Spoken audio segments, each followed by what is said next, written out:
Hi, this is Joseph Williams, son of John Williams, and you are watching the Nerf Herder Council.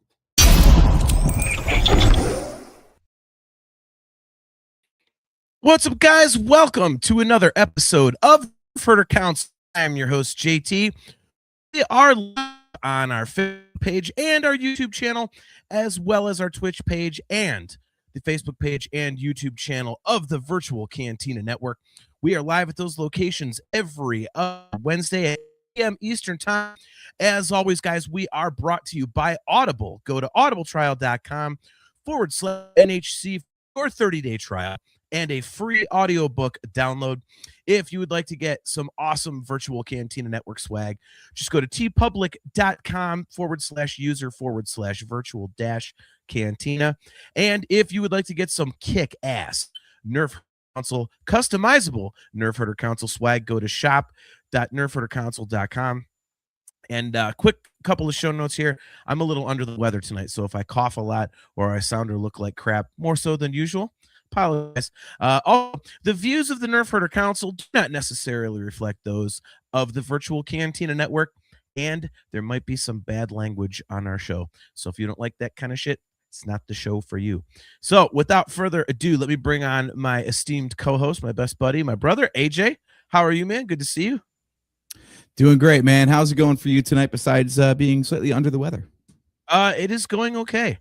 I think in the future you have to share the feed to the Virtual Cantina Facebook, because my computer just takes a while loading it up, and I'm like always up against the gun trying to get it on there in time. So weird.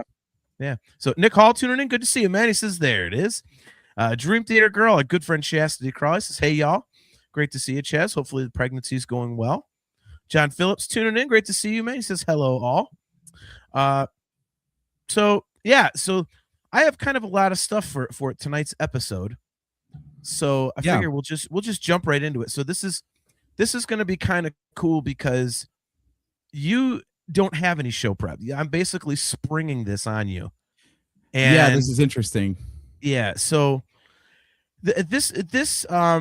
oh, Spano, what's up, man? Good to see you. Dave Spano tuning in says, what's up, Drakes? Good to see you, man. Hope the radio show's going good, dude. So yeah, I was rewatching the sequel trilogy a couple weeks ago because I actually hadn't watched them in a while. So I wanted to kind of binge it as a trilogy. I'd never done that before. And you and I have been very open on the show about the fact that we love The Last Jedi. We're big fans of that movie. We will, die on that hill, both of us. But I noticed some things as I was watching, and I was kind of going, you know what? I think there are a few things I guess I could see that might take people out of the Star Wars experience. It might kind of people like, really? Some kind of eye roll moments or something. And it kind of got me thinking, like, what sort of changes would I make to those parts?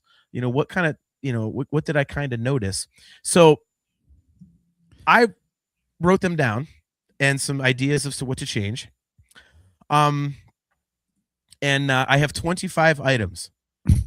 This is we're not changing plot points. So it's not, all of a sudden Luke is a super badass or anything huge like that. You know what I mean? So I think you'll see what I mean as we go. It's, some of it is, aesthetic. Some of it might be a little bit dialogue-ish, but I'm not changing the movie itself. I'm not doing like a rewrite like a lot of people, have suggested. So I'm interested to see what you got for this one, because you've explained the concept to me, and I'm kind of, I'll admit I'm at a little bit of a loss in terms of what is worth changing that it doesn't break your rules of like rewriting the thing. It's like I'm almost thinking like it's almost like some of the special edition changes to the original trilogy where, did the gate on Jabba's palace really need to be 10 times bigger? Like, clearly George thought so, but did it matter to the story? Not one bit. So I'm interested to see what you've come up with here that is actually like worth changing, but not gonna wreck the structure of the film. Yeah, no, it, like I said, the structure of the film to me is fine. I just feel like there's some things where I was going, I could see people being like, okay, this is Are there 200 father years now instead of just like the 10 that we got? Actually, I have one change. It's just going to be one big. We're going to redo the Puppy Bowl, but with nothing but 5 years, and that will be the Last Jedi. All right. On that note, let's close up shop for tonight. And I'm sorry, Porgs too. Porgs too. Got to have the Porgs. Oh yeah. Oh yes. So John Phillips says, only thing I would cut is the running around of the Farva. Is that? I think he's talking about the 5 years. I think he's. I don't know why people have problem with the 5 years. I love them. All right, so let's get started here. So I think once I start getting into this, I think you will. I think you'll see what I'm talking about here. So, the first one, and again, I got 25, so we won't belabor any of these too much. The first thing that I think needs a little bit of a change is the quote unquote phone call from Poe to Hux. Yeah. This is going to be kind of a theme throughout several of my suggestions. You can have humor in Star Wars, but I think this was just too current, a little too, the mom joke is like, okay, come on, man. Like, it's not for a Star Wars movie, I don't think. Oh, he's kind of pasty, okay, be serious. Like if you want to call him, like have him like drag things out. Be like, you could pretend like, like I can't hear, like, he's a tall red hair, like, he's very imperious looking, something. It just seemed too forced and shoehorned in. It's like it kind of got you out of the Star Wars vibe, because when you're watching the movie and you go, wait, did they just do a mom joke? It's like, okay, you're out of the moment. Yeah. So, and also because I'm half deaf, when I was watching the movie, I always have subtitles on just so I don't miss anything. The subtitles had him calling him Hugs, not Hux. Yeah, that's in there. Okay, well that's okay. Let's add that to the list. So what do you think about that? Is it a big deal to you? Can you see that being something that might get to someone? Like, I mean, yeah, it got to me too. So I will definitely go with you on that one. Okay. I'm like, yeah, okay, he's stalling for time, got it, but what? I don't know what they were thinking on that one. Like, I'm trying to think of something from the original trilogy that was also very like of its time, and I don't think so. I think if anything, like there was real focus on quote like classic dialogue that would be timeless because it was already out of date when the originals came out, and this was very much like. I mean, hell, you might as well have had, I don't know, like a Pokemon reference in there or something. Like, I don't know, I'm trying to think of something that's like very like late 2010s. Yeah. Just be like, well, I mean, and a perfect example of how they did it right was, Poe, get your head out of your cockpit. Like, okay, that sounds Star Warsian. It's not, it's not some like, Twitter reference or something like that. That actually works. It's a little cheesy, but it's in that Star Wars vein. Like you're like, okay, that's Star Wars. A mom joke calling him Hugs, like, oh, kind of pasty, like that's not Star Warsy. You know what I mean? Yeah. Or maybe maybe Poe just sucks at smack talk. I don't know. Yeah, that was what they're trying to get across. Look at this. Like, excuse me, Imperials. Is your refrigerator running? Well, you better go catch it. Exactly, right? So John Phillips says that chat, quote unquote, is a member berry of Solo on the Death Star. See, but again, I think that kind of fit. In a New Hope, it doesn't really take away from anything. You don't go, what, huh? Like he's just awkward. This is like, hey, your mom, like, okay. But I would say have it be more serious, I guess. So we'll have to keep account of how many of mine you disagree with. So far I'm batting 1,000. So all right, so this one's going to be kind of obvious. Both in my suggestion as well as the ships themselves. This is chronological, by the way, in the movie. Okay. That actually makes it a lot easier to follow. So cool. Yeah.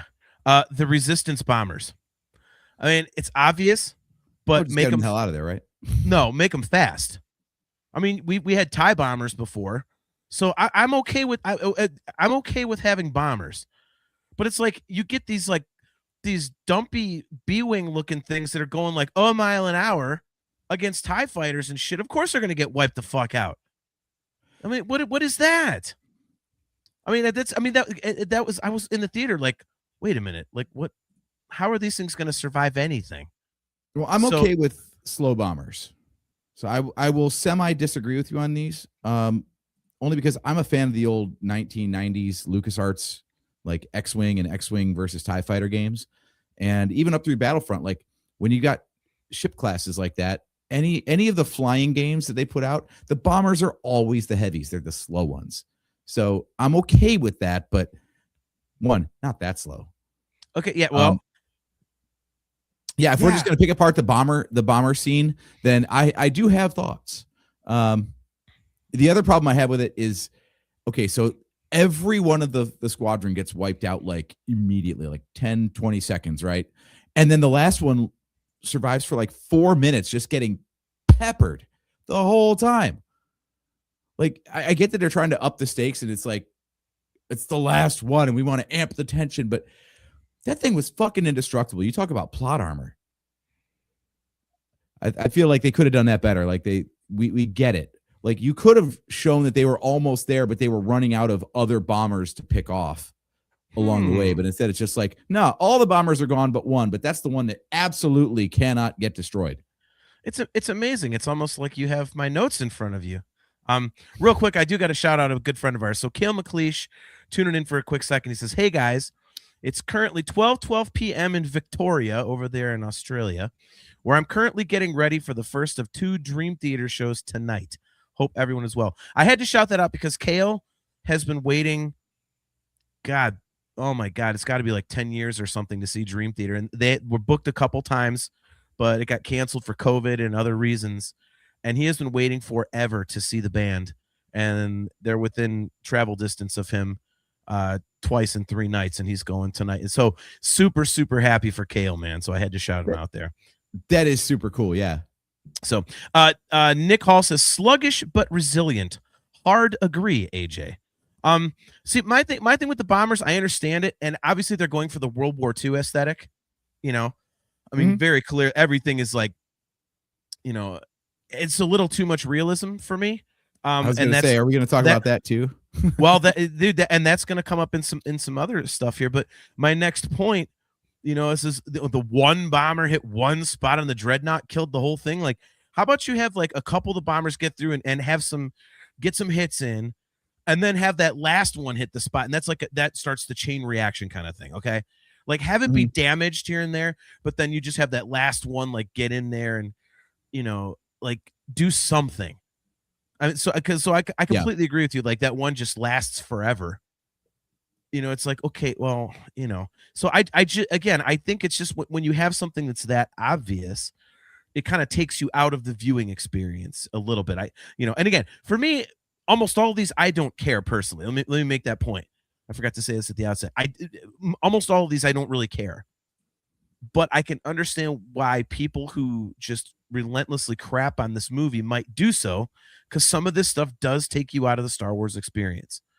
So, and this is just one of them. Like, okay, we're going to pick off 19 of them, but that 20th one is just going to, you know, like you said. Yeah, so just can't. Yeah, exactly. I don't know why I can't hit that one, man. I'm going to have to hit mute so much tonight, because if I start laughing, I'm going to start hacking uncontrollably. Don't you hate when you have a cough like that? Okay. So here comes another obvious one, I think. But I don't have a problem with the action, you know, that happens in a way. So the next thing that I have is Luke tossing the lightsaber. You know, you and I, when we were in the theater, you remember what happened. Like the whole theater laughed. I'm like, that's not supposed to be a comedic moment.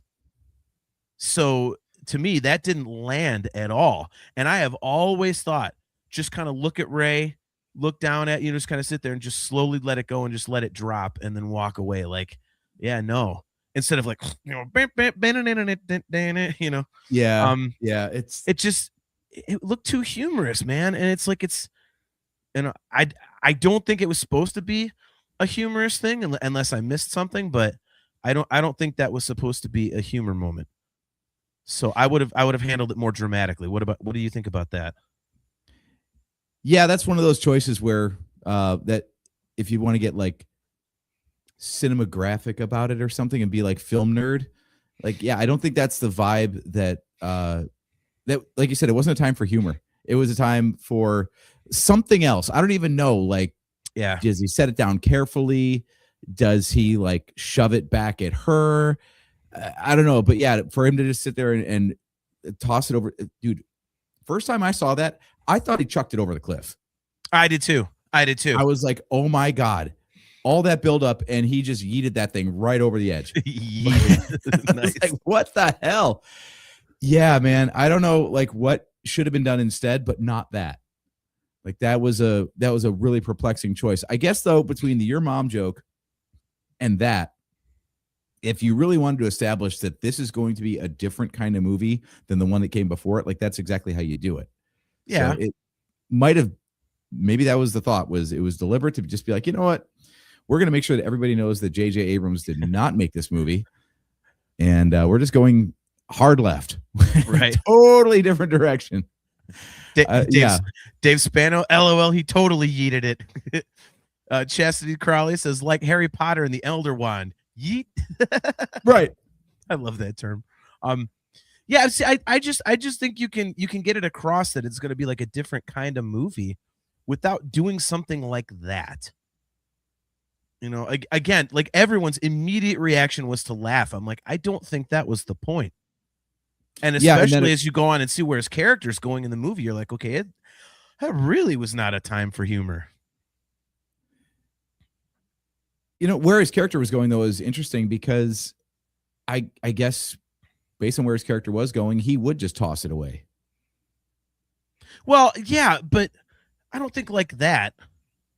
That just looked like, you know, basically a fuck you. It's like, okay, wait a minute. Like that's, I don't know. It didn't land. I mean, am I wrong? It was more a move of disinterest than disdain. Like if he was that convinced that he's like, you know, oh, fuck this, we're not starting this shit again. Okay. I'm on board for that choice. And obviously we love the movie. But I don't think he's going to toss it away like, I don't care about this. He would be mad at it. He'd be like, no way in hell am I picking this thing up. Yep. So, okay. Especially because he didn't know who the hell she was anyway. So this stranger just pops onto the island and is like, hey, here's your lightsaber. I feel like he'd have a few more questions before he was just like, never mind.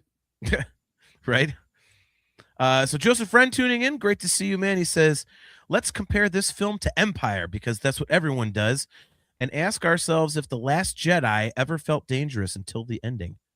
The Last Jedi, I assume he means Luke. Yeah, I mean, the comparisons to Empire, I mean, I don't know. I've never really done that. So I've never been on board with that. But Nick Hall says, could it have been symbolically showing that life was behind him or that life was behind him? Yeah. I mean, I could see that. I just think there's a better way to handle it, you know? Joseph Fran also says, Empire felt dangerous from the start and with minor moments never really let up. The Last Jedi felt campy until the end. See, I don't think it felt campy, Joe. I just think that there were some things, that's why I'm doing this whole episode, that just took you out of that Star Wars vibe. And this is one of them, man. You know, like, you know, John Phillips says, I initially thought Luke was messing with her like Yoda did to him, at least until milking the cow. We will get to that as well. Yeah, I just think a much more dramatic presentation of that moment would have been better. Because everybody going in is expecting Luke to just, okay, you found me. Now whose ass are we going to go kick? And instead he's just like, you know, like everyone's laughing. I'm like, wait, what the hell is that? So I just think it deserved a more dramatic moment than what it got. So the next thing on my list I have, this is probably a minor one that only really kind of agitates me, but Snoke's throne room. The entrance is cool. Like the platform itself looks pretty sweet. And it's like, there's drop-offs on the side, like the ramp going up to it. but nothing but a stupid plain red backdrop? What the hell is that? That has always looked to me like they ran out of money.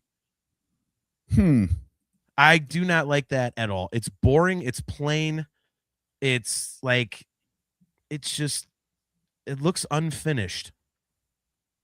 Okay, that's interesting. I'm going to disagree on this one. Okay. I'm going to disagree. You know, I mean, we've got the marketing materials behind us on the screen and everything. Yeah.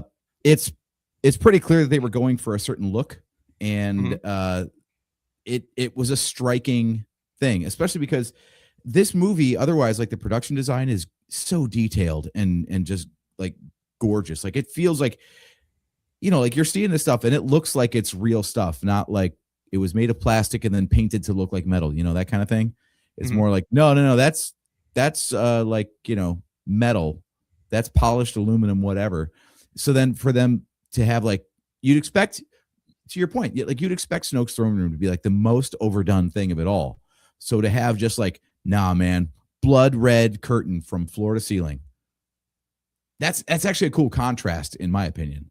The fact that there's nothing else there, it's like a very pure environment. Now, what I will say is that stupid little TV that he had is bullshit. Like if everything else is going to be overdone to the 10th degree, why does he have this little, like the equivalent of like a 1950s television? Like that dude would have, because they ran out of money. They have a big giant red ass curtain and a 1950s tube TV. They ran out of fucking money. I told you that. Get on board, man. See, in this case, I'm going to say, like, even in universe, it doesn't make any sense because look at the size of that thing way the hell over there in the corner. And then he's all the way over here on his giant throne. There is no way in fuck he's seeing anything through that little thing over there. Like, I don't know who that was for. He's got the Force, I guess. We just have to explain that away again. He's got the Force. There you go. Yeah, I don't know, dude. Like, for me, it just was like, it just looked plain and boring. It just wasn't cool. Yeah, see, exactly. Nick Hall. Snoke spent the budget on a giant tapestry. We have many tapestries. Little Indiana Jones. Yeah, I don't know. It looked incomplete to me. And I just thought it could be cooler. And I understand that, you know, if you show like this, if the space behind, like outer space behind it and stuff, and like the windows, like, okay, then people are gonna go, oh, that's just the Emperor's throne room. But there's something else you could do. I mean, so no bonus points for how cool it was to burn that thing to the ground during the lightsaber duel later. No, that made it even stupider. Like they've got all this fucking technology, and he's got a flammable curtain. The hell is that? What do you get it from Walmart or something? Like, what is that generic ass crap?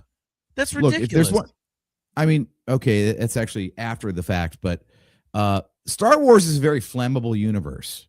I know we just had a TV show on Disney Plus where a stone ziggurat burnt to the ground. So ziggurat, nice. Yeah, things catch fire because it's dramatic. Well, I'm going to disagree. I was at not. Least you don't have the Star Trek rocks going on. Well, yeah, true. Okay, so this is going to be a small pet peeve. So this is minor, but I'm wondering where you stand on this one. Laser sword. You know, Luke Skywalker says to Rey's like, "What do you expect me to just march out there with a laser sword and take on the whole First Order?" I get it. It's like a very old reference to like the original script and whatnot. But Luke not calling it a lightsaber felt weird. Like it's one of those moments that takes you out of it. You're like, wait a minute, why did he call it a laser sword? Like he's wielded a lightsaber for years and years. He knows what the damn thing is. You know, it'd be like, you know, it'd be like some guy trained to shoot a gun, and 20 years later, someone hands him like a 9mm. He goes, "Oh, thank you. I've been needing a new pew pew." Like, okay, all right. I've got a new format for this episode. Then it's going to be me trying to be Rian Johnson. I have a theory on this one. Just agree.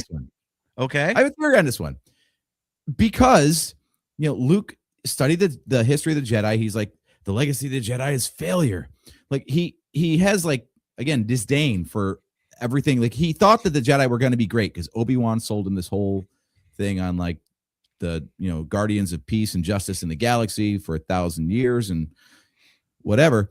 And then in the intervening time since Return of the Jedi, he actually did look into the history of the Jedi. He's like, wow, they kind of sucked, actually. I can't believe they let this happen. So I think the term laser sword is his way of kind of deliberately diminishing it. Like, oh, you think that this thing right here is going to save the universe? Really? Like this stupid thing? It's a laser sword. Like using the wrong terminology is just like a, screw you. It doesn't work. It's a fucking lightsaber. I don't care what he's trying to do. It's a goddamn lightsaber. It's ham-fisted. I don't know. Calling it by the wrong name is a deliberate disrespect on his part, I think. Okay, but it's okay. But when you're sitting in the movie theater, don't you go, why do you call it a laser sword? Yeah, I mean, like you, I know the reference, so that's why I was like, all right, that's an Easter egg. But in the universe, if I had to come up with a rationale, that would be my rationale. Is he's like, yeah, fuck you. This thing is, it's not worth the respect of its proper name. I had a bunch of people who aren't super nerds like you and I ask me, why did he call it a laser sword? So even they knew. They're like, it's a lightsaber. Like, it's not, it just, I'm sorry, but it takes you, Nick Hall says, to me, that was a smart ass moment of trying to tell Rey to stop believing in fairy tales. I mean, I could see that's fine. Joseph Friend says, I think it was meant to be rude in 20, whatever year. Said, I think it was meant to be rude, but it's only rude in whatever year it was, not a long time ago in a galaxy far, far away. Yeah. I mean, it was written for Mega Man. Yeah, pretty right. There's a deep cut. Mega Man 43. Yeah, Mega Man 2 in the year of 20XX. Yeah. Yep. Very good. That was good. That might be our first ever Mega Man reference on the show. I mean, it doesn't affect the dialogue though. It doesn't affect the dialogue. It doesn't affect the scene if he says, you expect me to just walk out there with a lightsaber and take on the whole First Order? No, I mean, it's the same damn thing. So calling it a laser sword just makes you go, what? I mean, it's just, again, a lot of these things just take you out of the Star Wars feel. Like I said, I'm going to disagree with it because I'm remembering when Obi-Wan first said lightsaber. Every time lightsaber is spoken, it's kind of a term of reverence. Like your father's lightsaber. Like, oh my God, lightsaber, that's impressive as fuck. So he's like, I'm going to call it a laser sword because it's not impressive. Laser. Nice, Marina. Yeah. See, okay. The laser sword. Yeah. I'm not buying it. It wasn't necessary. I mean, it's, you shut yourself off from the Force and the Jedi. Okay, fine. But it didn't land. So I'm going to vehemently disagree with you on that one. Just not a fan of it, dude. All righty. This one's for John Phillips. It's really for a lot of people. The green milk. I have no problem with the green milk. The only thing. Okay, next point. Yeah. Well, I think and I can't say I have a problem with this, but I see why people would when he looks at the screen, takes a swig, he's like, yeah, like, okay, well, how about have him do the milk, like fill it up, and then he walks away and it shows him drinking it, but from behind, like he just takes some and walks away. Okay. Like, then it's like, oh man, was that green milk? Like, it's like a little Easter egg. Instead, they got to frickin' have this stupid face he makes. Like, oh, delicious. Like, dude, like that again, it's, I feel like. Are you saying that the close up of him drinking it was the problem, or the fact that they had a giant alien teat? No, I mean, if do that, that's fine. I mean, I'm sure a lot of people, and I know a lot of people have that problem, but I don't. It's like, okay, he goes and gets the stuff. It's like, I mean, he goes fishing right afterwards. So you had no problem with the joke in there though, like, he's milking it. It's awkward as hell because the sea cow or whatever is looking Rey like right in the eye while she's getting milked, and you were okay with that part. I'm not the biggest fan. There is a lot of like forced humor in this. Well, and that's where a lot of my stuff is coming from here, because it's like Star Wars humor has always been, it's Situational. it's situational. It's timed really well. It doesn't take away from it. I mean, like The Force Awakens. We'll use the Force. That's not how the Force works. Like, that's an actual line. It just happens to be funny. It's like, hey man, let's use the Force, but that's not how it works. But the way it's done is humor. Hold on. Let me just make sure. You just said something nice about The Force Awakens. Yeah. I just want to be clear on this. You credited J.J. Abrams for writing a good line in a movie. He also may have written the best Millennium Falcon scene in all of Star Wars. I've said that before. Holy shit. You just broke the show. I don't know who you are anymore. You're going down a path I can't follow.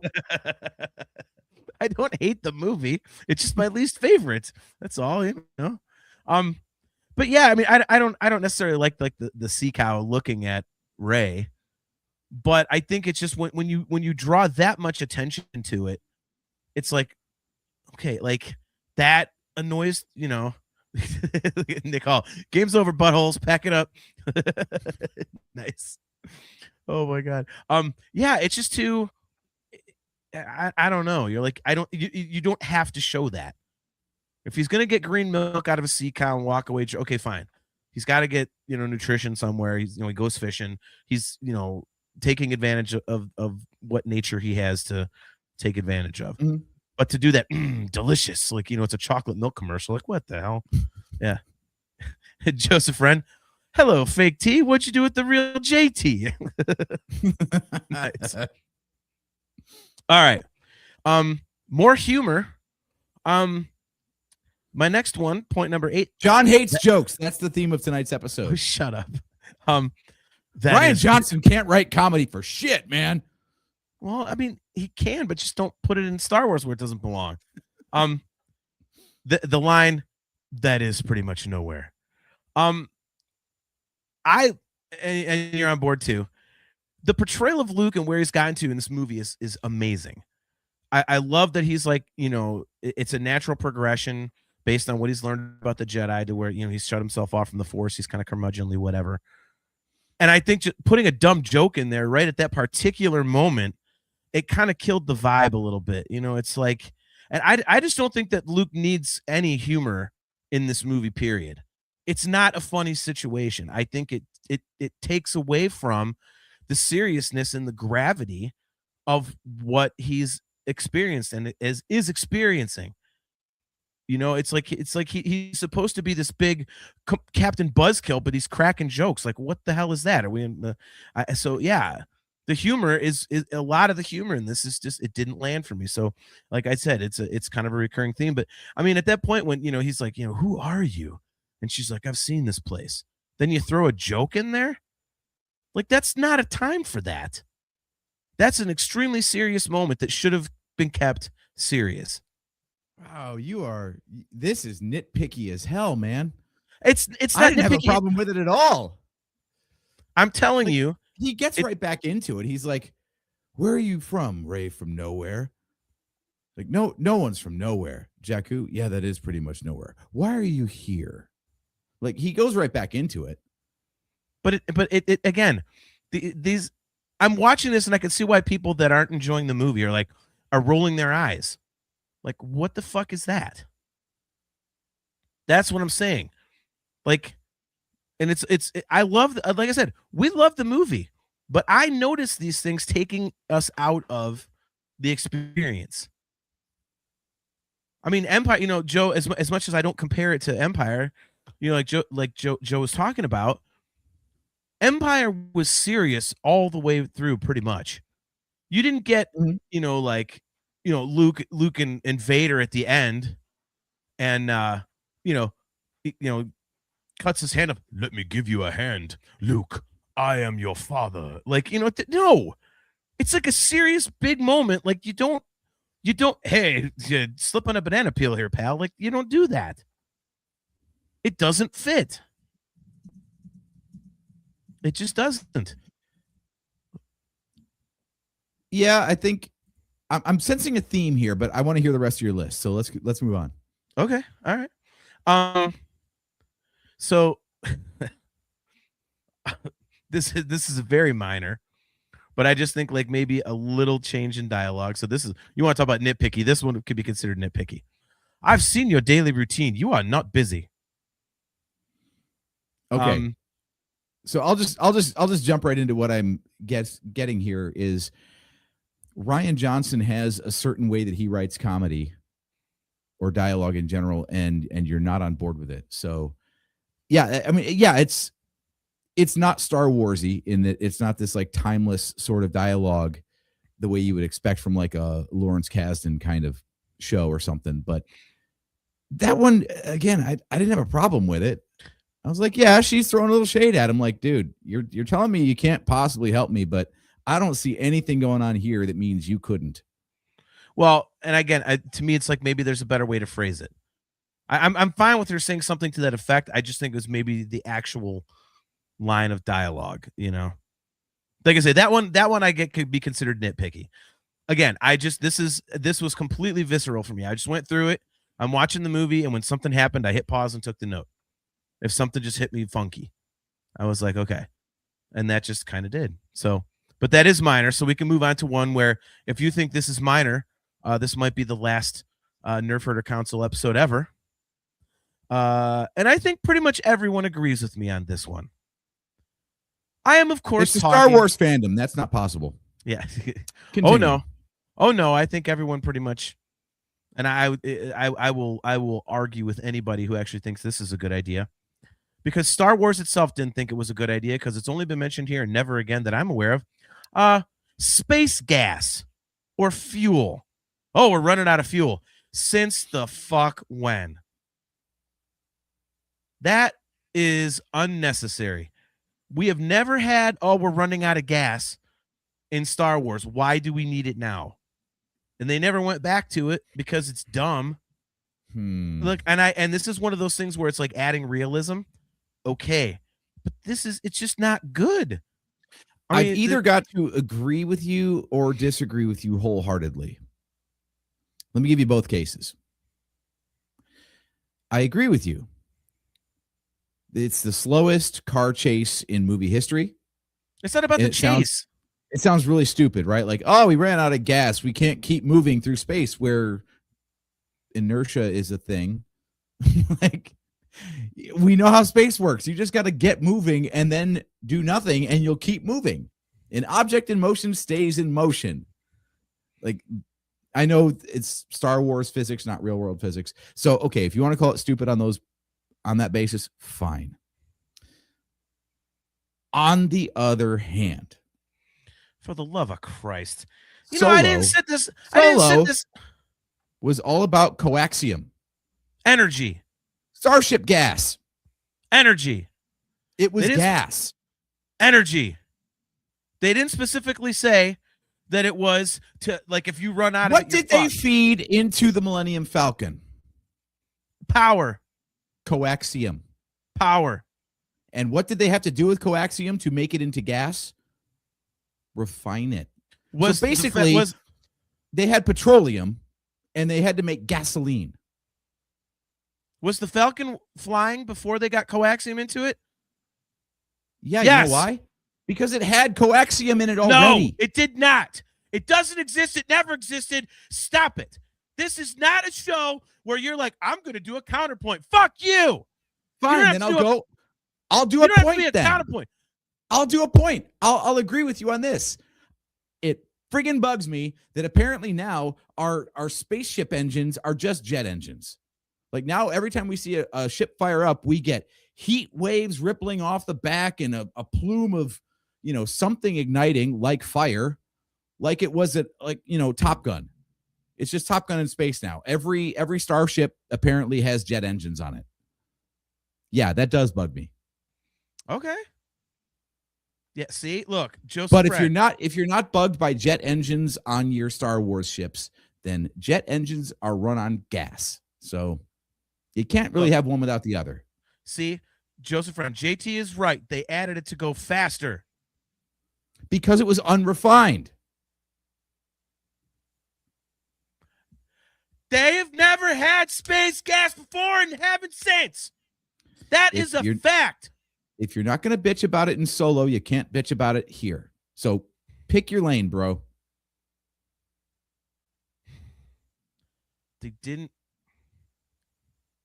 You are wrong. You are wrong.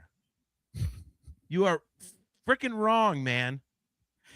It's like if this was the real world and they were driving a semi down the road and they're like, what if we put race fuel into this thing? That was Solo. It was still fuel.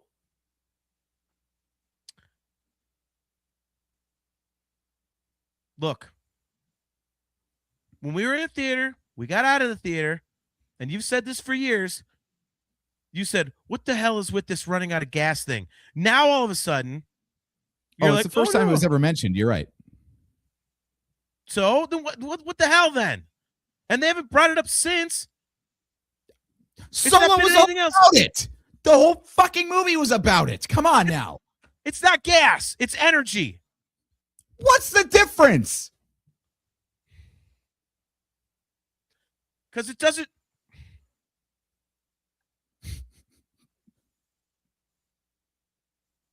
You know, I should just do another Solo show. You should go to. Are you going to talk about the gas in Solo then? Probably, and say it's not. It's energy. It was already flying without coaxium, and it didn't say that they had coaxium and now they got more coaxium. That's not what happened. So what does the Falcon run on then? I don't know. What does every goddamn ship run on? Do X-Wings have little coaxium? Children? I don't know. Okay, so TIE fighters run on coaxium now, and X-Wings and B-Wings and Y-Wings and U-Wings and Q-Wings and R-Wings and fucking F-Wings and FU and Jesus. That's what I'm saying. Why change it up? Why change it up for this?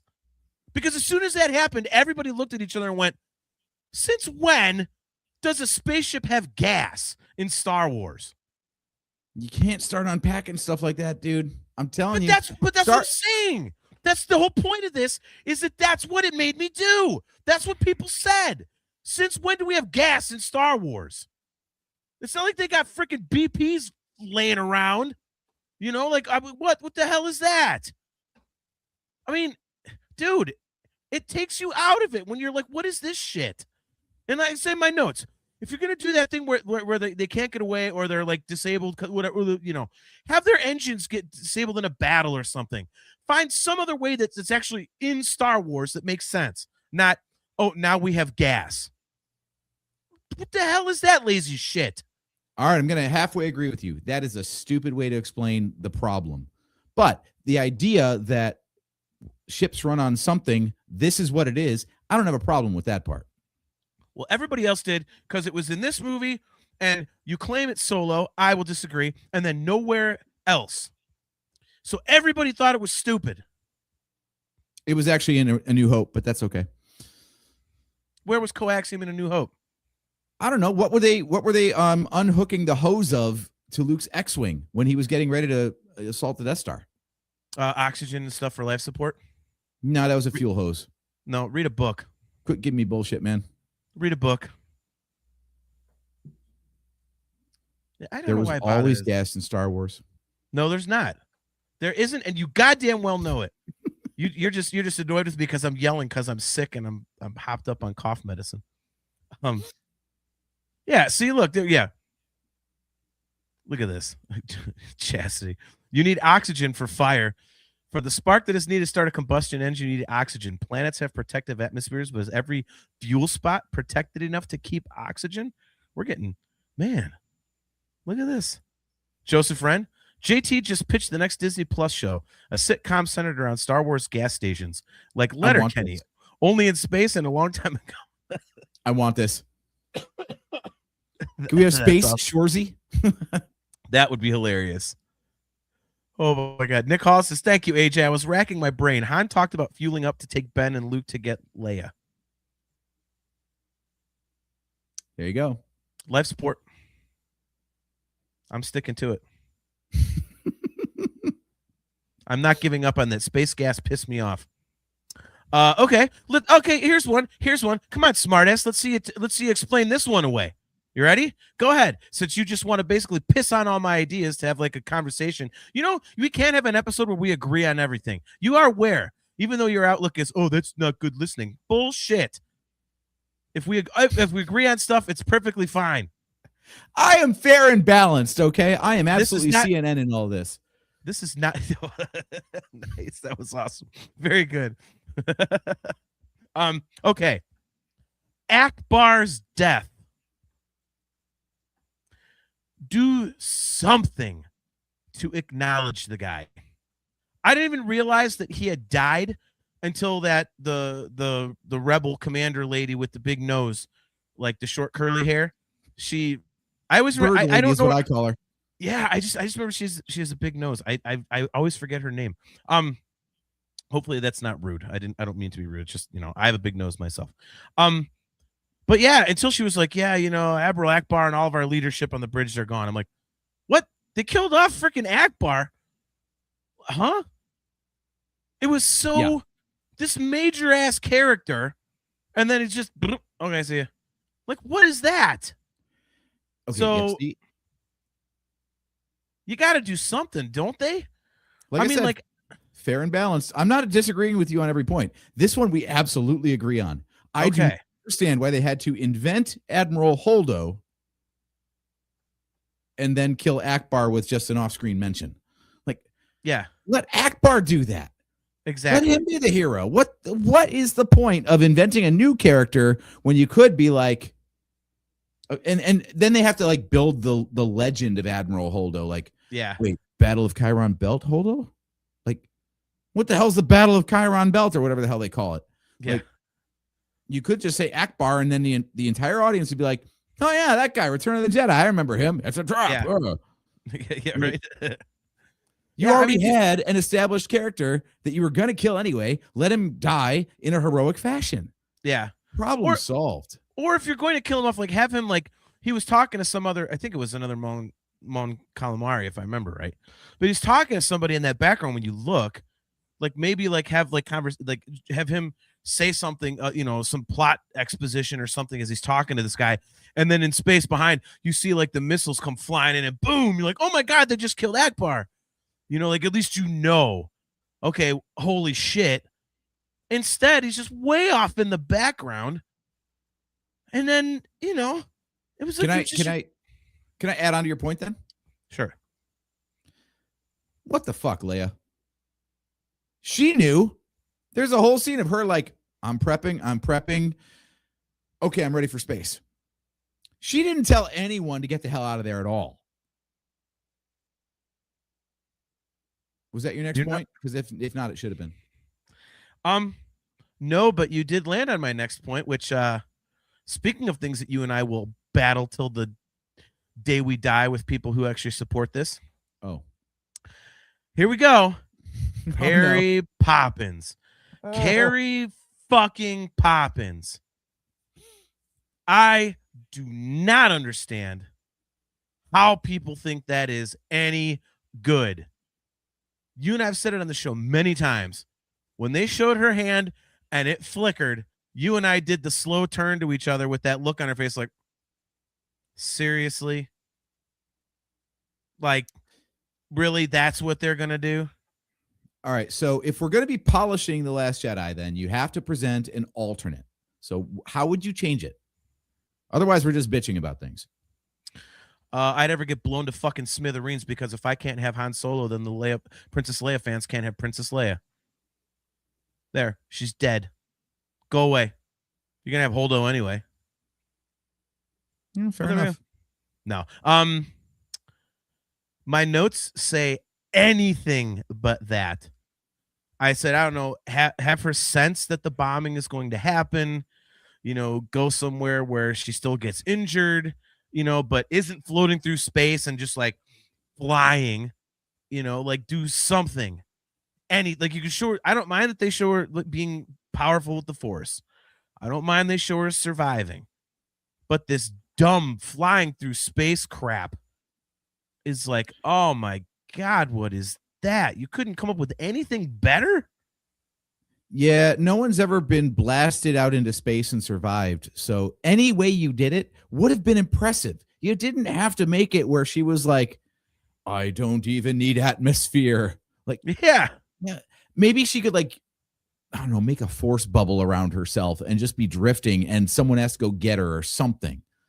Right. But the fact that she was able to save herself but then of course passed into a coma, very handy. And and Ryan Johnson tried to explain it, right? We've seen the interviews like, yeah, it's like it was like instinct. It was just pure instinct. Bullshit. Her eyes were open. She drifted very deliberately in a very majestic pose, a hand to the door and everything. Also, by the way, if they got her in through the door, how did that not evacuate the entire vacuum or the entire atmosphere of the ship out into space when she opened it? It wasn't an airlock. No, an airlock requires 2 doors. She just floated right up to the one door, and then they opened it, and then she's in the medical bed. Well, I still like when we bitched about this on a past episode, we were talking about, she's like floating through space, but then gets creamed by some of the flying debris. Right? Like it's all regal and everything. And then she's like flying through space all pretty, and they're like clunk. Just like big hunks of metal bouncing off her head and like knocking her all over the place. Like, yeah, I don't know. That was just terrible. I don't. That would explain the coma. CTE. I like it. If she had been like, pelted with stuff all the way back, then you'd be like, okay, she barely made it back. She was gonna be fine. Yeah, but that bulkhead really got her. I like that. See, that's good. Yeah. Like I said, I mean, dude, like anything. That is just one of the worst things I've ever seen in Star Wars in the middle of a great movie. And oh my God. John Phillips nailed it. Plot-based physics. Yep. There it is. Plot armor and plot-based physics. 100%, man. 100%. The greatest force in the entire galaxy is plot. Joseph Friend, hate it if you want, JT. The only problem with flying through space is they didn't give her the classic blue glow she's known for using in the comics and video games. Nice. Oh my God. Yeah, that's just, I mean, that one I think goes without saying. That is just, for people that didn't like the movie and were looking for ammo, there's your ammo. So that was, but, okay. Another humor. Do I get to inject my own throughout, or should we just like wait and see if I have any at the end? No, if you want to throw something in.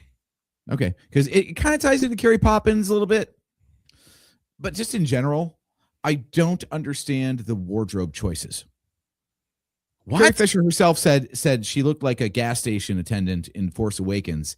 And then in this movie, it's like she's stepping out for a night at the opera on Coruscant. Like, why is she all dolled up with jewelry and her hair's done all pretty and Holdo's wearing a big glamorous dress?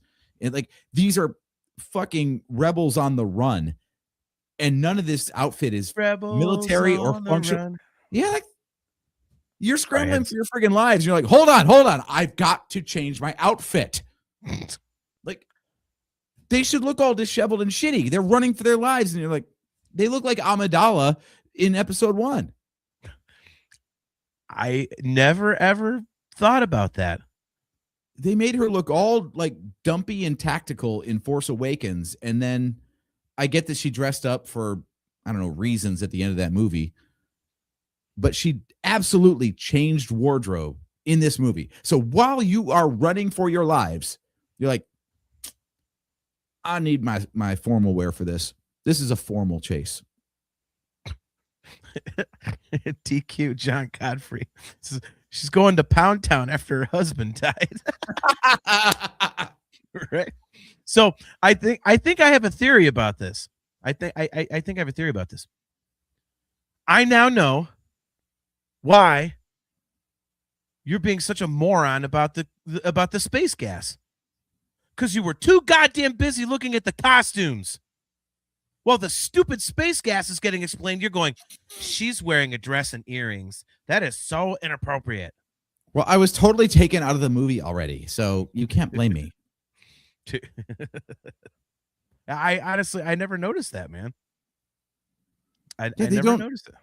I think of like the way they dressed in Return of the Jedi. they were wearing like tactical clothing. Pants are great when you got to go places, not a fucking dress that drags 5 feet behind you. And yes, Holdo's drags on the ground. It drives me nuts. You're not I don't wrong. know what. And okay, so if we're I've never done this thought experiment, so Last Jedi takes place like immediately after Force Awakens, right? Like no time jump whatsoever. Mhm. So Holdo was on the base, and that's how she ended up on the ship to be in The Last Jedi where she was, right? Mm-hmm. Again, Leia was all tactical looking with her pantsuit or whatever in Force Awakens. So Holdo was there just like dressed to the friggin' nines for no reason? Maybe that's all the clothing she had. She didn't have her like dumpy rebel clothes in the transports or on the ship. They had to evacuate like on the fly. So she was going to the opera on Dakar. Got it. It could be. You never know. Okay. Never know. Yeah, I didn't even notice. I was like, okay, it's Star Wars clothes. That's kind of what I thought. But you're not wrong. I mean, I could see your point there. I mean, especially because we don't see dresses. We saw a dress on Princess Leia when she wasn't expecting to get captured by Vader in A New Hope. Outside of that, or when she was dressed up at Cloud City because Lando's a baller and he was like, "Hey, let's make you all pretty and maybe I'll steal you from Han." Right. He was totally trying to steal her from Han, by the way. Well, yeah, of course. I mean, Captain Obvious, Jesus. Yeah. By the way, you're not wrong because if you look at a bunch of the other rebels on the ship with Holdo and Leia and stuff, they're wearing the dumpy clothes. Mm-hmm. So, yeah, I don't disagree there. But all right, so moving on to my list. Things.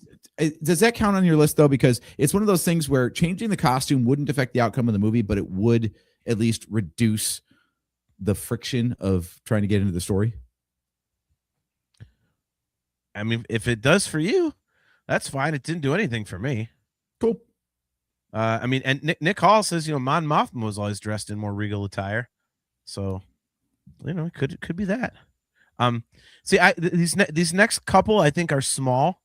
There's a few. There's Mon Mothma thing, yeah, okay. There's like 3 smaller ones, but the first one is again with the humor, just based on how Luke's character is. But hey, Sacred Island, watch the language. Like that just kind of didn't land, And in conjunction with that, this is just me, and this didn't really take me out of the Star Wars experience, but I would have liked to have that Luke and R2 scene be a little more. I mean, you didn't have very much time with legacy characters, and R2 and Luke were always like inseparable, and it would have been nicer than to just have like a couple lines of dialogue. I mean, it was awesome how they pulled out the whole help me with Obi-Wan Kenobi video. Like that was nothing will change my mind. Like that was cool as hell. That was brilliant. I loved it. But it just felt like it was too short, and it's like, I understand they're trying to do something new. And so like you said, like with Akbar, like instead of Holdo, have it be Akbar. Well, they're probably like, well, we don't want to lean on the legacy characters. Like, well, but it's not exactly a bad thing, dude. I mean, you've got enough new characters and having a little bit of an emotional scene with Luke and R2 doing something, even if they're talking like, something in the ship, but it just was a little short for me. Cause it's like kind of one of those things they get together and like, oh, Luke's back with R2. And then all of a sudden it's over. So I just think for a little bit of more of like an emotional kind of moment, I would have lengthened it a little, but that's kind of a PP one, I think. So, and then anything to say on those two?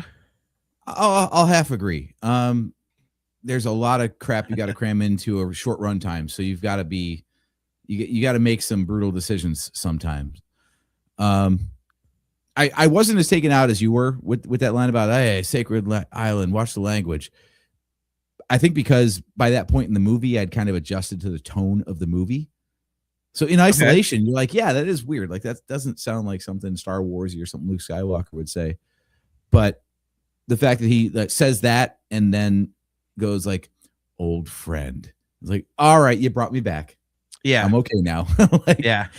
You recovered nicely. Thank you. Well, like I said, and that's why I kind of wanted more, because you get that you're like, oh man, they are old friends. You know what I mean? So, What I don't understand is, and maybe this is explained in the Battlefront 2 story campaign. I'm not sure. Why would Luke have like ditched R2? Why wouldn't he have just brought R2 with him? I know he didn't really have use of a droid, but yeah, those guys are, they're buds. I honestly don't remember why that was. Interesting. Yeah, I don't remember.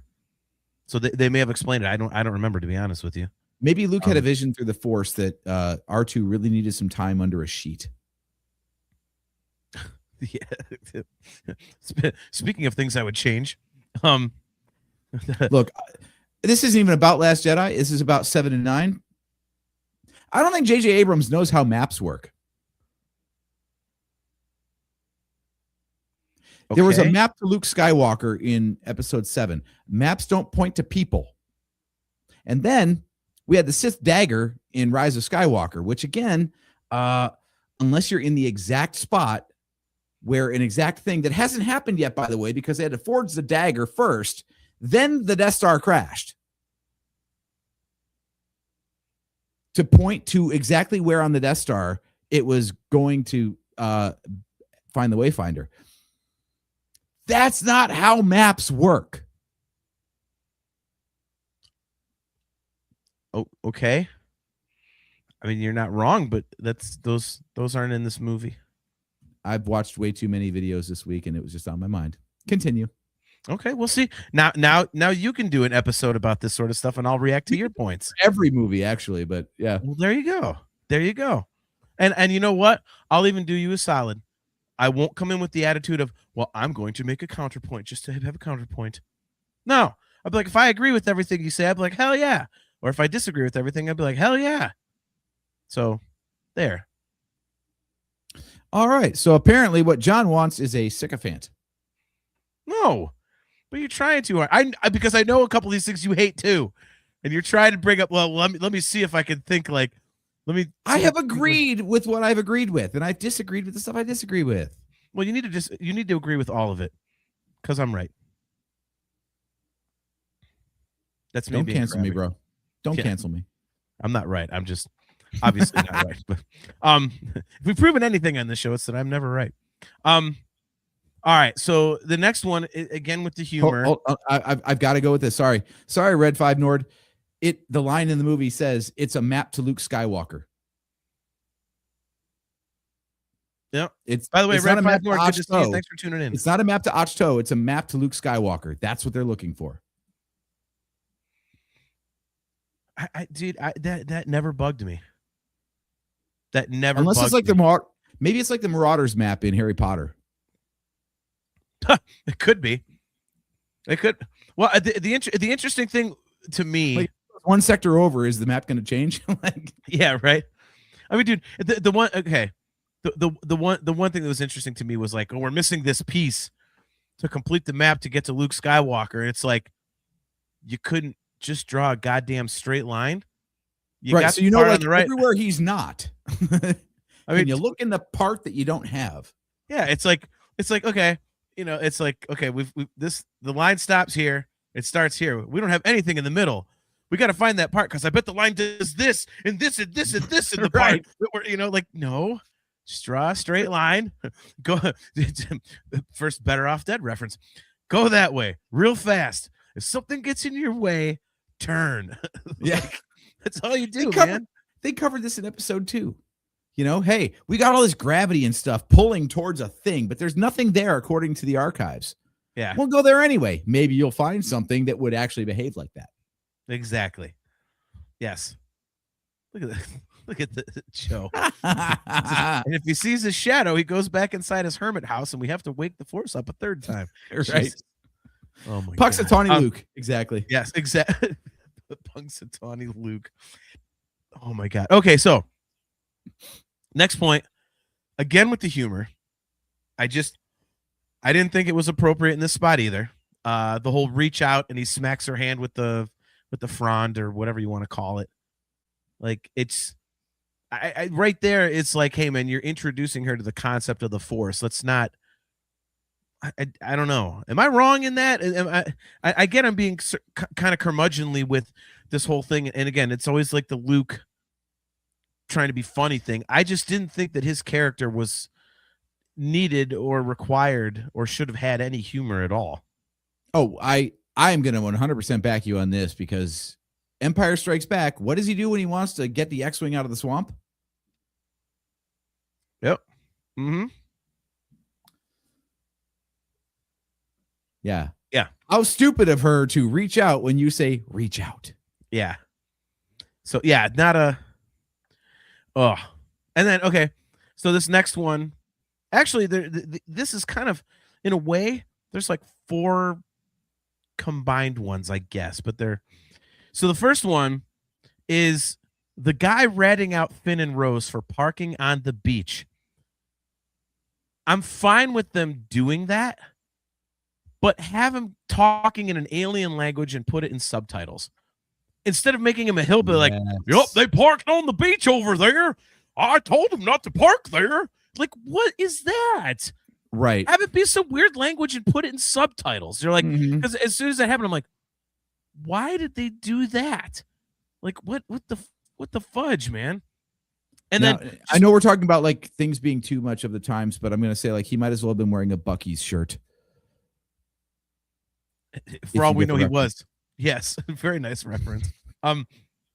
You know, and then that ties into the whole parking violation. Like, I get he's going for realism, but that's a little too. You know, in Star Wars they park everywhere. Like, let's pick even further then. Perps. Really? Oh, wait a minute.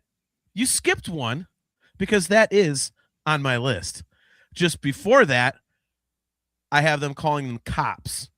Like, don't call them cops. Like, call them like security personnel or sentries. Like, again, I'm like, okay, Earth has cops. And then perps.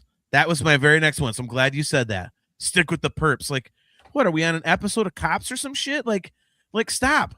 Like, again, it's like it takes you out of the Star Wars vibe. You know what I mean? Like, and I mean, it's just like, come on, man. Like, again, I'm fine with the whole thing. Like, you know, they had the police force, whatever you want to call it, like dressed. You could tell they're kind of like police officers. Like, so okay, fine, whatever. You know, but to use the exact language is like, what the Nick Hall, Camino 5-0. Nice.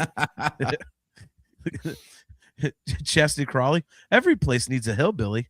Said he is the HOA hillbilly Karen. Nice. Oh my god. Yeah. That whole thing, like, stick with the perps and there's cops and the whole, just not. I mean, am I wrong in any of that? Do you disagree with any of those? No. Yeah, there's a lot of problems with Canto Bight in general. Not the fact that plot line exists, by the way.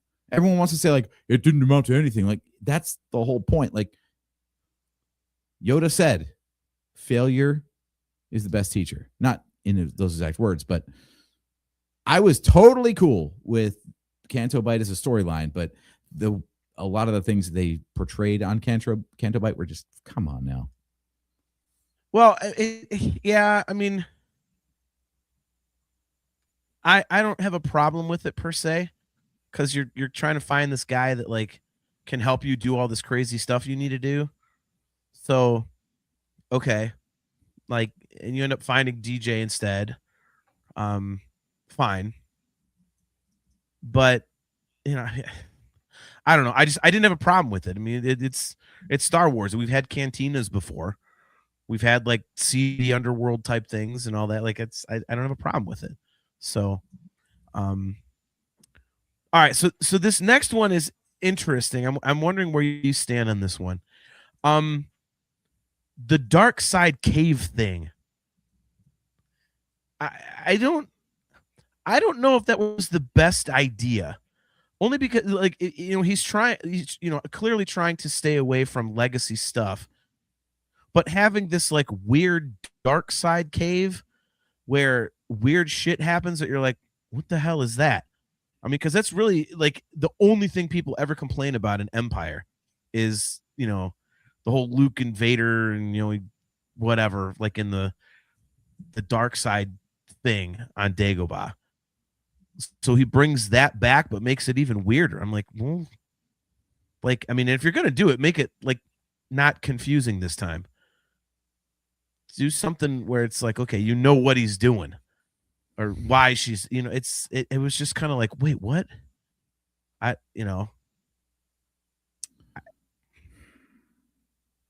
so 50-50 on this because I agree with Okay. every reason you have for having beef with this.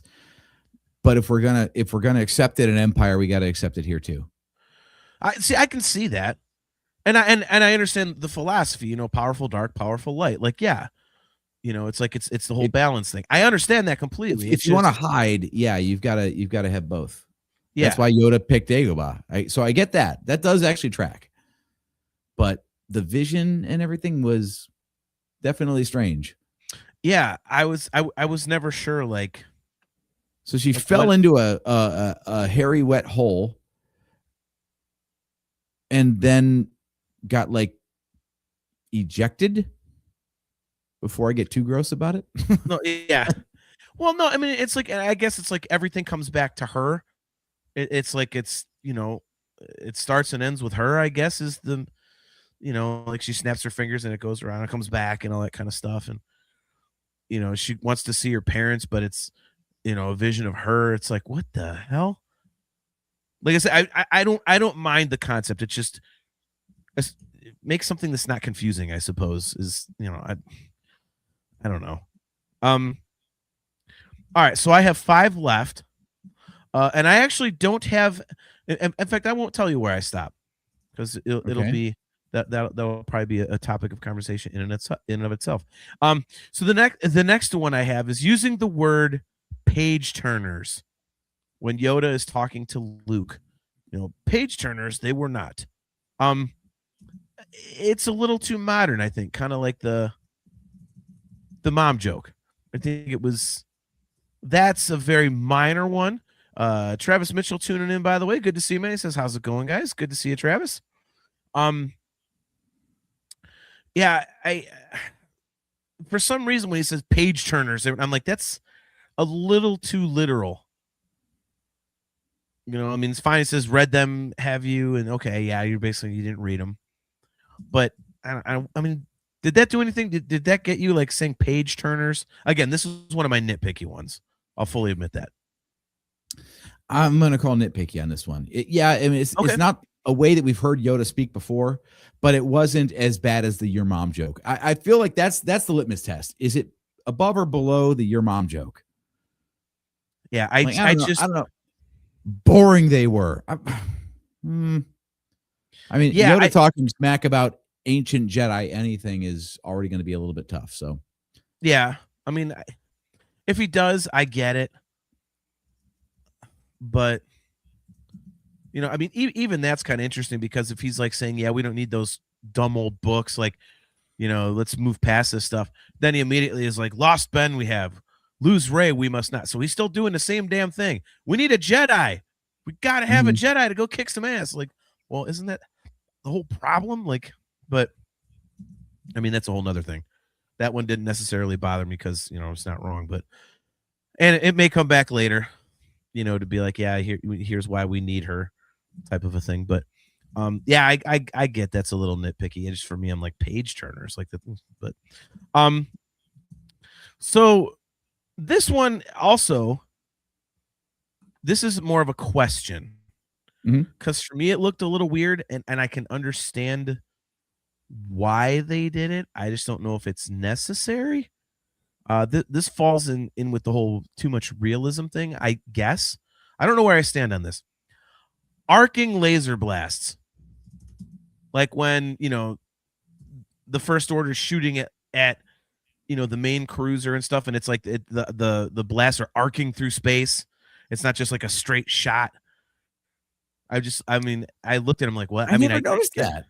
Yeah, I'm like, okay, well, that's technically okay. No, it's not technically okay. I mean, not even in real space and not in Star Wars. You've never seen that before. Yeah, and so I was like, I don't know how I feel about this. Like, I guess I can understand they're saying it's like technically the way it would look is it, kind of like a sniper Why would they bullet. do Like that? I don't know. There's no reason to arc your shot in space. There's nothing between you that means you don't get to shoot in a straight line. Okay, so I'm not wrong by noticing that and thinking it's a little weird. No, I thought that was maybe some sort of like lens distortion effect. Because I remember what you're looking at, and I thought like, I don't know, like were they trying to, like I said, indicate like it was like a wide angle lens can have like a bend or a distortion to it. So maybe they were trying to kind of indicate that it was so far apart that if it was shot with a real camera, it would curve on the image. But no, that's dumb.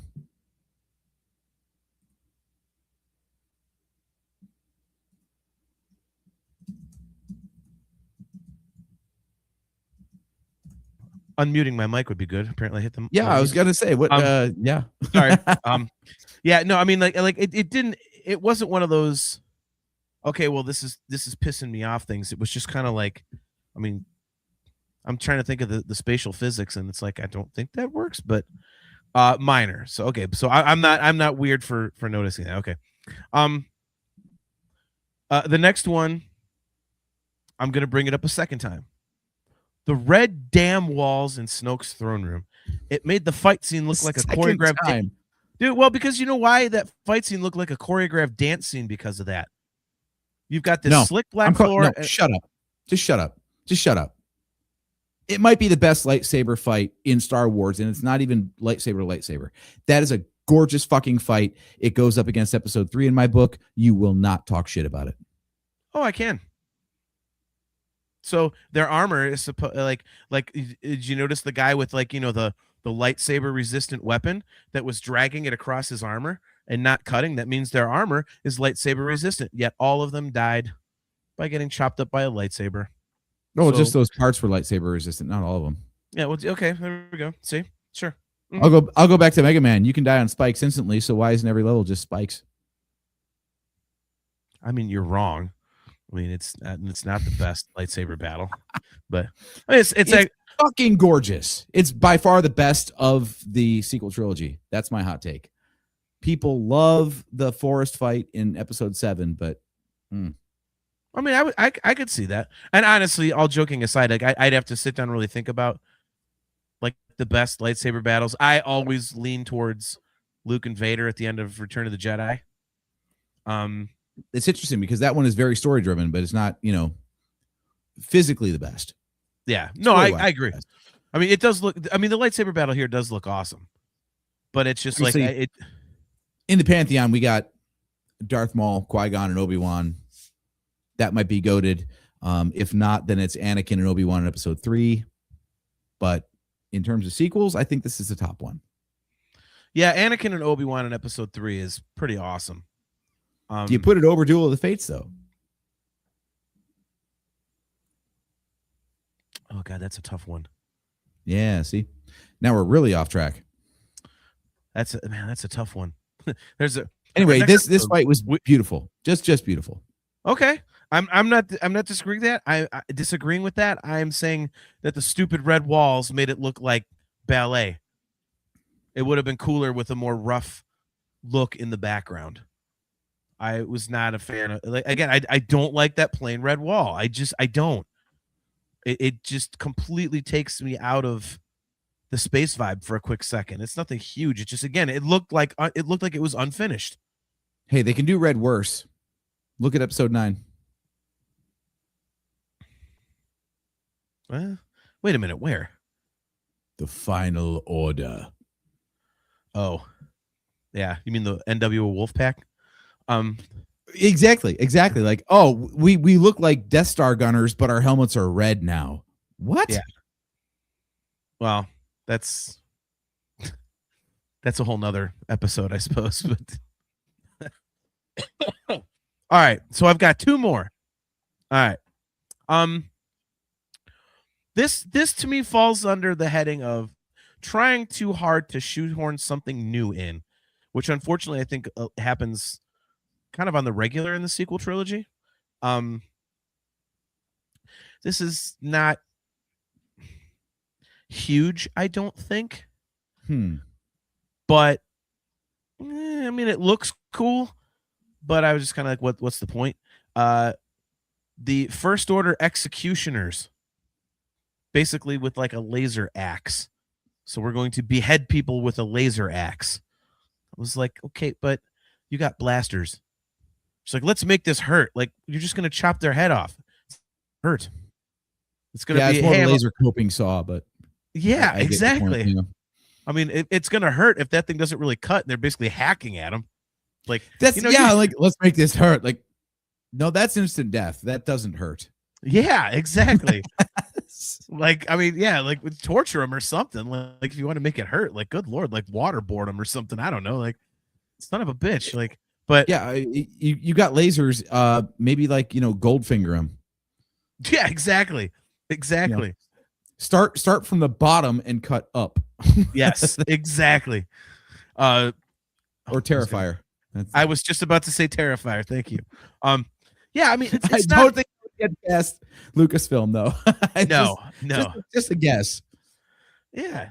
See, John Phillips, he says that would have been a good use of the Knights of Ren. Yeah, exactly. I mean, like I said, it's not a big deal.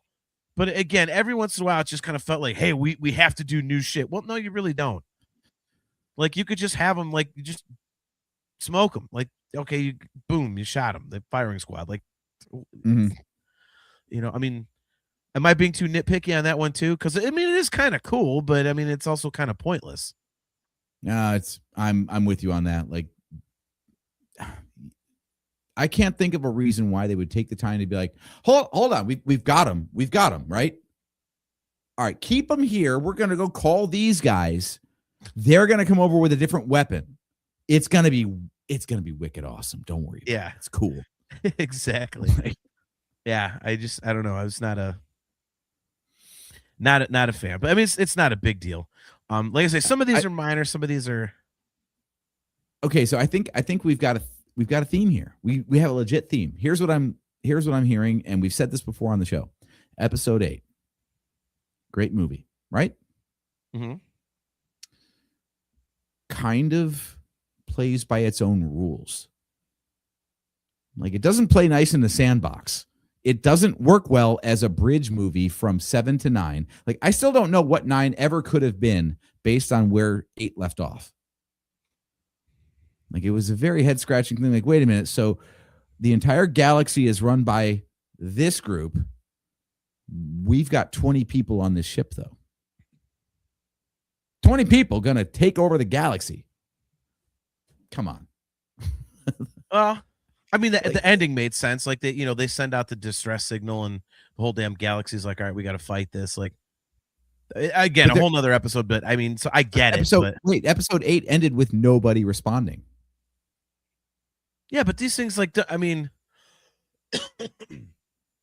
the only glimmer of hope in the end of episode 8 was Broom Boy.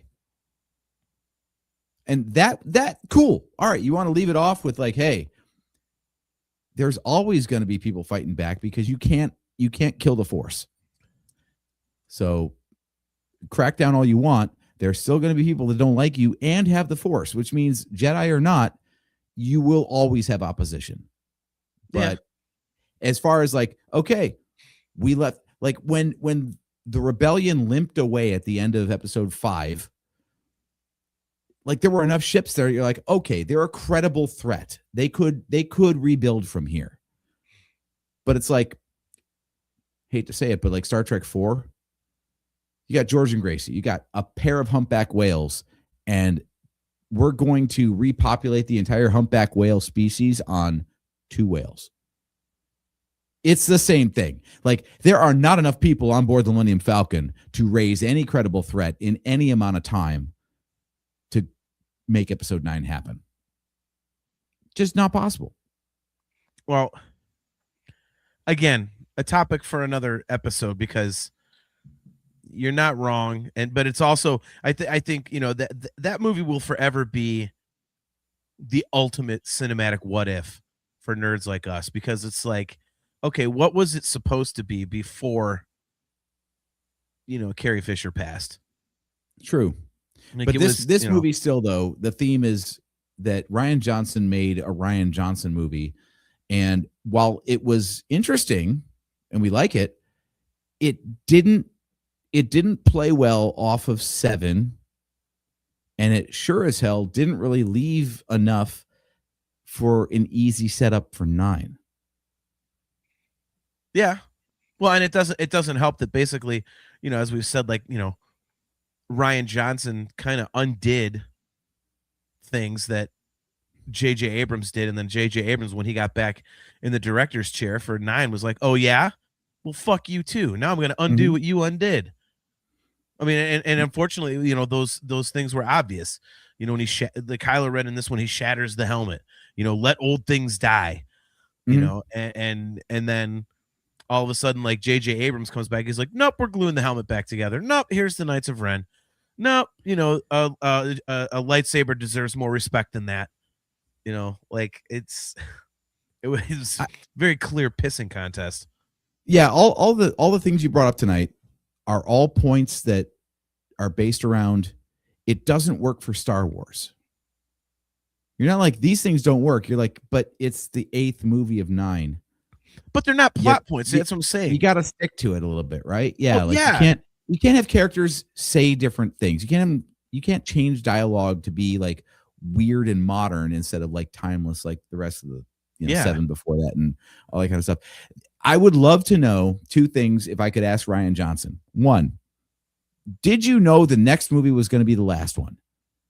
And 2, what would you have written as episode 9? Like, what would you have led to based on the movie you made? Yeah. Because, yeah, a lot of the stuff that we have issues with this movie are like, 1, like, if episodes are going in perpetuity, then it was his way of saying, like, we can't just keep calling back to what George Lucas wrote. We've got to say that this is an evolving thing. And Kylo Ren was like, let the past die. Kill it if you have to. Great. This one, you can't let the past die and kill it if you have to in the penultimate episode. So it doesn't work in that context. But did Ryan Johnson know that he wasn't just trying to modernize the formula so it could go on forever? Yeah. No, I agree with that. I agree with that. I think a lot of what you brought up, I do actually agree with, and it's all based around that's not Star Wars. Well, except it could be if it was going to go on a really long time. If it was going to wrap up in the next movie, no. Now's not the time to reinvent the wheel. Yeah, no, I agree, and that's why I said it's like I'm not changing plot points or anything. There's just things that don't feel like Star Wars, and it's like you can't really be doing that, because I think, I mean, by the way, my last point was let's go Chrome Dome. Okay, do we have to? So am I wrong in that one? I don't think so. Oh, yeah. So yeah, that was number 25 of 25. I would just call nicknames in general. What's your story, Roundy? Like, Roundy, really? Like that's what you're gonna call BB-8? I didn't have a huge. That to me seemed kind of in character for DJ. I kind of think, but you're not. Dialogue wrong. was McClunky. Nice. Look, Han did it better in episode 7. Move, ball. Yes, that's true. Move. Yes, that is very true. Yes. Say Tyler Burkhart, great to see you, man. Great point. He says, just let Dave Filoni cook. He will come up with enough filler somehow to make them good. Dude, how many times have we said on the show that we think that one of the things that they're doing is they're going to start writing stuff to make the sequels make sense? And they kind of have been. Yeah, that's what I think. I think that's what the Mandalorian era is kind of building towards with cloning and Bad Batch with Omega and Omega. I'm sorry, Omega. No, I agree. Bitcha, Icko, Ricka, Hinta. So good. God damn it! If I laugh, I'm gonna cough. Yeah. No. God, where were we before? I'm like forgetting where we were. I think we were building to something, right? Yeah, which of course then I get coughing and talking about chrome domes, and I completely derail this. Well, I think okay. What I heard from every one of your points was, if episode 8 was just in minor ways more like the other Star Wars movies, and we're talking like dialogue choices, plot points that don't matter, like gas. Yes. Like, you want to have a chase through space? Fine, no problem. But give it a different reason other than, boy, we should have filled up a while back, shouldn't we? I told you not to put $5 in. Right. Like, yeah, no, that's 100% right. I mean, I think, people, like I say, think about the main complaint that people talk about. Or at least one of the main, Carrie Poppins, right? People that are not fans of me say Carrie Poppins is stupid. Notice they do not say Leia being strong with the Force, that strong with the Force, is stupid. No, it's the presentation of it. Mm-hmm. It's and that's where I was kind of going, was like, because as I said, I love the movie. You love the movie. But I do notice things that take you out of that Star Wars vibe. I mean, the guy with the Southern accent, like I told them not to park on that there beach. It's like, okay, if you're sitting there in a Star Wars movie, even as a big fan, and you're going, the hell was that, for a quick second, it takes you out of it. And also the humor, I just felt that this movie had so many awesome and heavy plot points that the humor was misplaced. And I don't think it would be a case of like kind of like what Temple of Doom was to Indiana Jones, where like we went dark and we did another dark thing and another dark thing and another dark thing. All of a sudden it's too dark. I don't think taking out a mom joke or Chrome Dome or, that's pretty much nowhere. If you take out those couple second little things, I don't think all of a sudden you're going to get, like The Exorcist. You know what I mean? Mm-hmm. You're not. So yeah, I think it's the difference between cutting the tension. A well-placed joke can cut the tension versus undermining the drama. And that is perfectly phrased, because I think it does. And I think the presentation of Luke in this movie, I mean, for example, if you notice, my points stop at Chrome Dome. I have nothing for the rest of the movie that I would change. So nothing on Crate. No, I think it's fine. Yeah, I just, it's like I said, like the Luke character alone, like, that's not a joking thing. That is like a huge thing, especially like you said, it doesn't feel like Star Wars. It's a huge thing in the Star Wars universe to say Luke Skywalker has shut himself off from the Force. Like, the ultimate good guy, the ultimate Jedi, is saying, piss off to the Force. You don't handle that with, like yakety sacks and, one-liners. Like, you just absolutely don't. And yeah, I mean, so I don't know. Yeah. So, all right. So we got some chats. So I will let you do the chats for a second because I got a cough, and then we will close up shop here. So yeah. So we've had a couple good ones here. Travis Mitchell, great take here. Minor tweak. When Rose is about to ram into Finn, she hears a voice telling her, grabbing her medal. When Finn says she could have killed him, she says, someone said it'd be okay. He asks who, reveal Luke. I like this kind of idea that it wasn't just Luke projecting himself, but also to other people as well. It'd be a cool thing. It'd be like, yeah, calling back to the laser sword statement that you don't like. Yeah, he's like, yeah, my lightsaber is not going to do anything in this, but I do have other ways. Yeah, like, that would be really cool. It also, that if I had to pick something that made no damn sense. So let me get this straight. You wanted to save Finn, so your solution for saving Finn was to T-bone the shit out of him. Yeah. Like, what? Talk about plot armor. Like, no one should have survived that. But they both did. They were fine. And she stayed conscious just long enough to kiss him for unknown reasons and then pass out. Like that was a bit weird. And yeah, if it was revealed that like Luke like gave her the idea, like, hey, if you do this, it's going to be fine. Trust me. Cool. I can kind of get on board with that. I could see that. I mean, honestly, I thought about that particular moment, but that felt Star Warsy to me. Like, okay, you're not going to survive the crashing part, the kissing part, yeah, all of it. I was like, that is a little bit of that Star Wars camp. That it's like stormtroopers missing from 3 feet away. We know they're not going to miss, and that crash, we know they're not supposed to survive, but they do. You know, I mean, the problem I have with the crash is she that good at crashing into people that she knows how to hit them in a way that will not kill them? Again, to me, it was. See, I don't want you to die, so I'm going to hit you. What? Well, dude, again, like, I mean, I'm not disagreeing with you.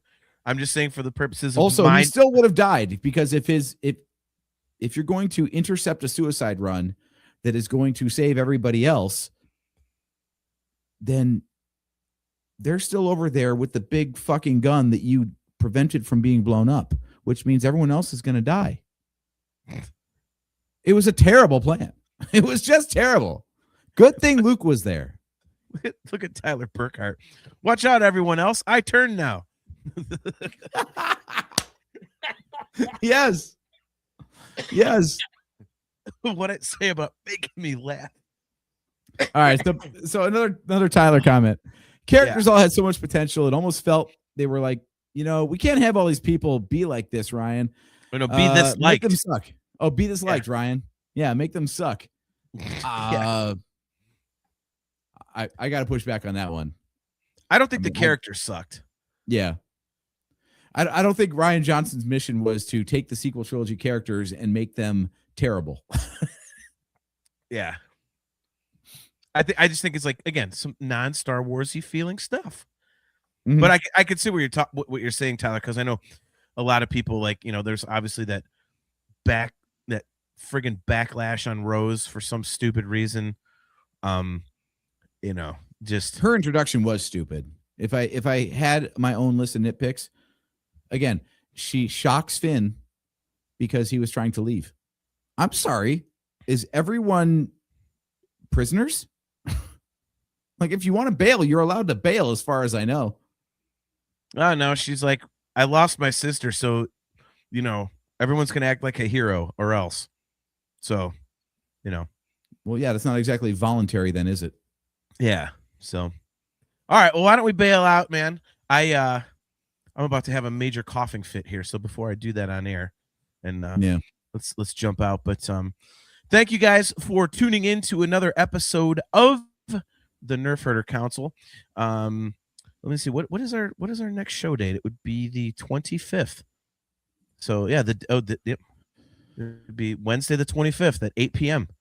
So it'd be the day before my 50th birthday. So there we go. That'll be fun. Congratulations. You confirmed that you are older than Star Wars. That's okay. Only by a few months. That's all right. So so we'll figure out a topic, but yeah, it's going to be Wednesday, February 25th at 8 p.m. Eastern time. We'll be at all of our fine locations once again. We are on our YouTube channel. We're on the Virtual Cantina Network's YouTube channel. Both of our Facebook pages, mine and AJ's personal pages, and also the Nerf Herder Council Twitch page. So yeah, wait, Tyler says, you guys haven't come up in forever. Good to catch in. Oh, well, geez, Tyler, we're on every other week. I mean, come on, Tyler. If we haven't come up, that's on you, man. It's on you, man. Well, what you have to do is you have to subscribe to us on YouTube and hit the notification bell so you're notified when we go live. That was what I was going to say next. See, that's why we're good co-hosts together, because we finish each other's sentences or start ones the other one would forget. So yeah, if you guys others sandwiches, no, there's usually not much left when I'm around. Yeah, so if you guys are watching on YouTube, don't forget to click the like button, click the subscribe button, and hit the notification bell so that you are notified every time we go live. Tyler says, blame Facebook. Well, we are bad at posting on Facebook, so I'll have to make sure to do that. But yeah, so as always, guys, we are brought to you by Audible. Go to audibletrial.com/NHC for your 30-day trial and a free audiobook download. I'm once again going to recommend Project Hail Mary. I just finished reading the actual book a couple days ago, and I started the audiobook, and I absolutely love that story. The movie's coming out March 20th, I want to say, and it is a kick-ass story. So you can get that for free on audiobook if you go to audibletrial.com/NHC. Other than that, we will see you guys back here on Wednesday, February 25th at 8 p.m. Eastern time for what may be a birthday episode for me. So I'll think of something cool that I feel like talking about. And yeah, anything else, AJ, before we dump out of here? Yeah, quick cross promotion. Actually, I actually showed up on somebody else's podcast, which will be out sometime around our next episode. If you have seen comments from Discuss Metal Joe here on the show, then you might have seen him on the show. And he's got another podcast called Discography Discussion. You can go to discussmetal.com and find that one. I think I got the URL right. Joe, chime in if I did not. Anyway, the whole premise of the show is it's an entire artist's discography in one discussion. And this episode coming out at the end of this month or near the end of this month is on Mammoth, also known as Mammoth WVH. So as a huge fan of Eddie Van Halen's kids band, which is just him, I chimed in for 90 minutes with Joe and his co-host Lucas on that. So go over to discussmetal.com and tune in for that and listen to my thoughts on music for a change. Very cool. That is, this is like a first for you. Normally you're on like other, I was on Mocktails from the Cantina last night. So I did an audio podcast version. So that'll be coming out. So there was mine, but mine was staying in my lane. You were out of your comfort zone. So that's very, very cool. I'm excited to listen, man. I'm a huge Wolfgang Van Halen fan myself. So sorry that I wasn't able to make that, but in any case, guys, we'll be back here on Wednesday, February 25th at 8 p.m. Eastern time. Until then, I am your host, JT. He is AJ at Drake Adams 579, and we will catch you next time.